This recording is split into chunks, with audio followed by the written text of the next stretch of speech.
అందరికీ నమస్కారము. ఆగస్టు 23 శనివారం అమావాస్యను పొలాల అమావాస్య అంటారు. ఈ సందర్భంగా వ్రతాన్ని ఆచరించడం వల్ల తమకు పిల్లలకు అపమృత్యు భయం తొలగిపోయి ఆయు ఆరోగ్యాలు వృద్ధి చెందేలా చేసే పర్వదినమే పొలాల అమావాస్య. పోలేరమ్మ అమ్మవారు గ్రామదేవత. దాదాపు ప్రతి ఊరి పొలిమేరలలో అమ్మవారు కొలువుదీరి పూజలందుకుంటూ ఉంటుంది. పోలేరమ్మ సంతానం లేని వారికి సంతానం ప్రసాదిస్తుందని, సంతానం కలిగిన వారికి కడుపు చలువ చేస్తుందని విశ్వాసం. అటువంటి దేవతను పూజిస్తూ వ్రతం చేసే పర్వదినమే పొలాల అమావాస్య. శ్రావణ మాసంలోని కృష్ణపక్ష అమావాస్య పొలాల అమావాస్య. దీనికే పోల అమావాస్య, పొలాల అమావాస్య, పొలంబ వ్రతం వంటి పేర్లు కూడా ఉన్నాయి. పొలాల అమావాస్య ఆచరణ వెనుక ఆసక్తికరమైన గాథ ప్రచారంలో ఉంది. పూర్వం ఒక గ్రామంలో బ్రాహ్మణ దంపతులు నివసిస్తూ ఉండేవారు. వారికి 7 కుమారులు కలిగారు. యుక్త వయసు రాగానే వారందరికీ వివాహాలు చేశారు. వారికి సంతానం కూడా కలిగింది. గ్రామంలో విడివిడిగా నివసించసాగారు. తమ సంతానం బాగా ఉండాలంటే పోలంబ అమ్మవారిని శ్రావణ మాసంలో అమావాస్య నాడు పూజిస్తూ వ్రతం చేయాలని విన్న ఆ 7 మంది శ్రావణ మాసం కోసం ఎదురు చూడసాగారు. శ్రావణ మాసం వచ్చింది. అనేక వ్రతాలు ఆచరించారు. చివరి రోజు అయిన అమావాస్య నాడు పొలంబ వ్రతం ఆచరించేందుకు ఏర్పాట్లు చేసుకున్నారు.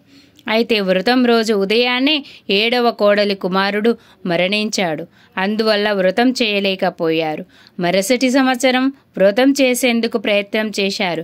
కానీ మళ్ళీ ఆ సంవత్సరం 7వ కోడలు మరో బిడ్డ మరణించింది. దీంతో వ్రతం చేయలేకపోయారు. ఈ విధంగా ప్రతి సంవత్సరం వ్రతం చేసేందుకు ఏర్పాట్లు చేసుకోవడం, ఆ రోజు ఉదయం 7వ కోడలి బిడ్డే మరణించడం, వ్రతం చేయలేకపోవడం, ఈ విధంగా 7 సంవత్సరాలు జరిగింది. మిగతా 6 మంది కోడళ్ళు 7వ కోడలు వల్ల వ్రతం చెడిపోతూ ఉందని తిట్టుకోసాగారు. ఆమెకు ఎక్కడ లేని దుఃఖం కలుగుతూ ఉండేది. మరుసటి సంవత్సరం అంటే 8వ సంవత్సరం వ్రతానికి అవసరమైన ఏర్పాట్లు అన్నీ చేసుకున్నారు. అయితే ఆ రోజు ఉదయమే 7వ కోడలు బిడ్డ చనిపోయింది.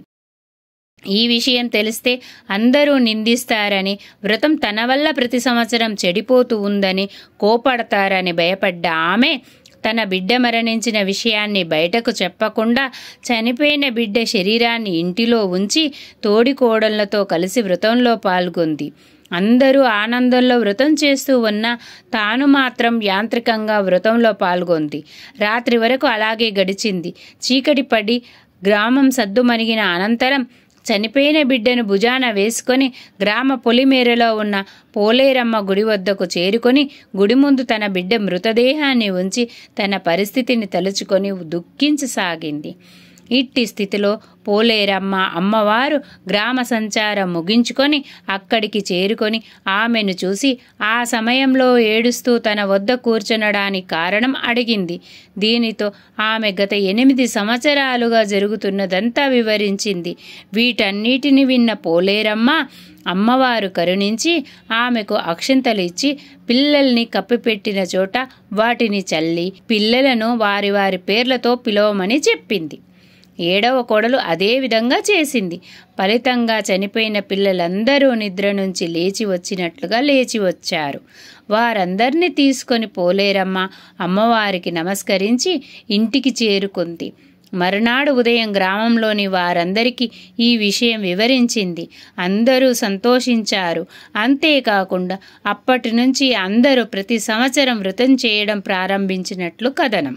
వ్రతం రోజు తెల్లవారుజామునే నిద్రలేచి కాలకృత్యాలు తీర్చుకొని తలస్నానం చేసి ఇంటిని శుభ్రపరుచుకొని మహిళలు తమ పిల్లల్ని వెంటబెట్టుకొని పోలేరమ్మ ఆలయానికి వెళ్ళి పూజలు చేసి ఇంటికి చేరుకొని వ్రతం చేయవలేను. పసుపుతో పోలేరమ్మను చేసుకొని పూజ చేయదలిచిన చోట ఏర్పాటు చేసుకున్న పీఠంపై బియ్యం పోసి దానిపైన ఏర్పాటు చేసుకోవాలి. ముందుగా వినాయకుడిని పూజించి తర్వాత అమ్మవారిని షోడశోపచారాలు అష్టోత్తరాలతో పూజించాలి. సాధారణంగా గౌరీదేవిని పూజ చేస్తారు. పూజ ముగించిన తర్వాత పసుపు రాసిన దారానికి పసుపు కొమ్మును కట్టి తోరము తయారు చేసుకొని పూలతో పూజించాలి.